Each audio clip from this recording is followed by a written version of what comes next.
TV News. My name is Margaret Wahito, and here are the stories making headlines.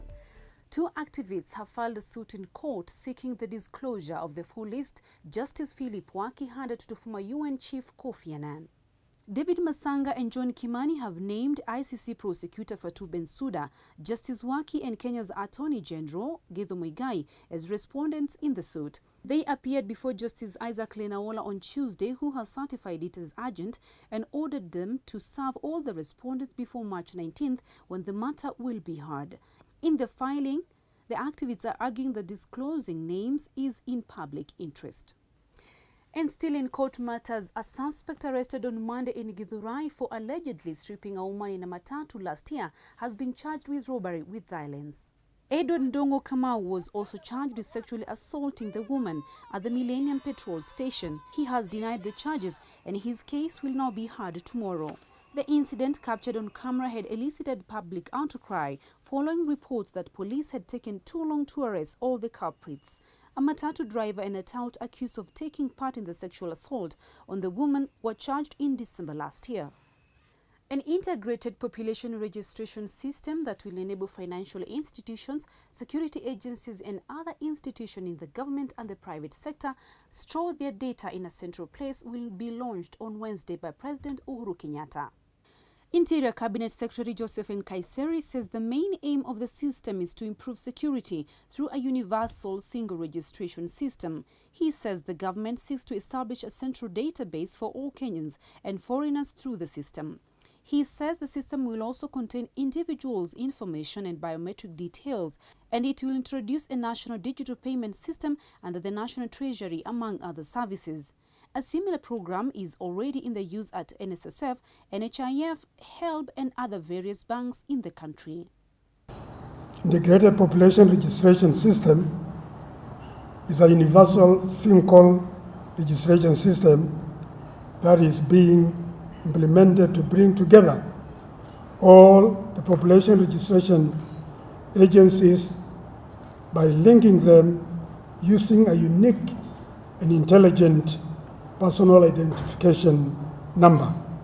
The system is one of the key flagship projects under Vision 2030 in pursuant of the provisions of Jubilee Manifesto toward establishing a secure and centralized registration database activated at birth. A police officer is among 3 people arrested on Tuesday morning while transporting rhino horns on the Nairobi-Namanga highway. The officer is attached to the Industrial Area Police Station in Nairobi and is believed to be part of the poaching cartel in the country, mainly offering security. The suspects were later expected in court on Tuesday.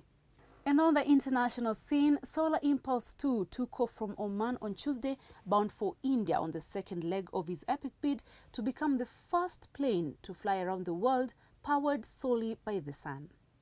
The aircraft took off from Muscat for what is expected to be a 16-hour, 1,465-kilometer journey over the Arabian Sea to Ahmedabad in India. Pilot Bertrand Piccard was at the controls, taking over from fellow Swiss aviator Andre Buschberg. More than 2 hours after leaving Muscat, Piccard was over the Arabian Sea, according to a website monitoring his progress. Yesterday, Buschberg had touched down in Muscat after the first leg of the journey, 13 hours and 2 minutes after leaving Abu Dhabi. And in business, Equity Group Holdings Limited has recorded a 29% rise in its net profit in 2014 to 17.2 billion shillings compared to 13.3 billion shillings in 2013. CEO James Mwangi attributes the growth to good performance of its regional subsidiaries as well as an increase in customer deposit during the year under review. The deposits grew by 26% in 2014 to 245.6 billion shillings from 194.8 billion shillings in the previous year. Following the company's impressive performance, Mwangi says shareholders will take home a dividend of 1 shillings and 80 cents per share. And now a look at the financial markets.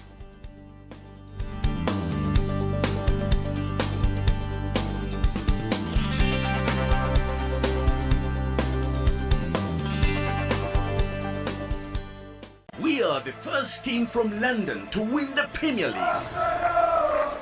We are the first team to complete an entire Premier League season unbeaten. And now, we are the first team to introduce a debit card for our fans in Kenya. The Imperial Bank Arsenal debit card is here. Earn redeemable Ghana points and enjoy exclusive privileges and incentives. Visit your nearest Imperial Bank branch for your Imperial Bank Arsenal debit card. Imperial Bank, looking after your interest. And from the sports desk, Arsenal manager Arsene Wenger hailed Danny Welbeck after he scored the winner against former club Manchester United, sending the defending champions to the FA Cup semi-finals. Wenger, however, says it was not easy for Welbeck to deal with the home crowd mentally. On his part, the losers' manager, Louis van Gaal, says Angel Di Maria is not smart and that his actions were inexcusable after he was sent off for 2 successive bookable offences. The Gunners will now take on either Bradford or Reading in the semis after being kept apart from Liverpool, who will face Aston Villa should they win their quarter-final replay away from Backman Rovers. For these and more stories, log on to www.capitalfm.co.ke/TV. I've been your host, Margaret Wahito.